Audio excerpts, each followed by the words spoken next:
Dopo Longarone e Pedavena, la cerimonia del premio Piave d'Argento quest'anno ha fatto tappa a Cortina d'Ampezzo, nel cuore delle Dolomiti Bellunesi, rappresentate e sostenute assieme al bacino del fiume Piave attraverso programmi di informazione e intrattenimento televisivi e radiofonici. La terza edizione del premio ha assegnato una menzione speciale a Giovanni Giannakopoulos, fondatore di Rete Veneta, per la determinazione e l'impegno di tutte le emittenti del gruppo Media Nord-Est a valorizzare le peculiarità del territorio montano e dell'asta del fiume sacro La Patria. L'anno scorso abbiamo premiato Rai del Veneto, quest'anno di aver premiato il gruppo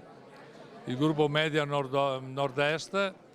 nella figura del suo fondatore e creatore Giovanni Giannakopoulos. Sul podio il giornalista Massimiliano Ossini per il programma Linea Bianca, Dario Vergassola, che ha descritto le Dolomiti Bellunesi con ironia e sagacia nella trasmissione Sei in un mondo meraviglioso, in onda su Sky Arte, e Daniele Marcassa, autore e conduttore della fortunata trasmissione La Zanzega, in onda su Antenna 3. Tutto questo è accaduto grazie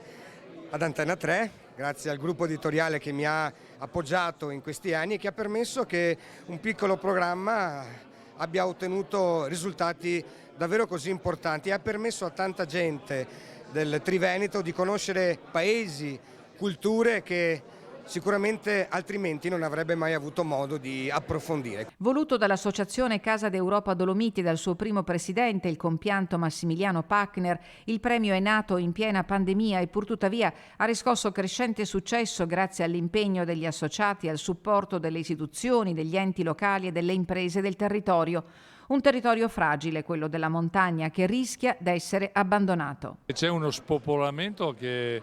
è molto grave, ancora non ci sono iniziative o interventi dello Stato o degli altri enti per fermare questo spopolamento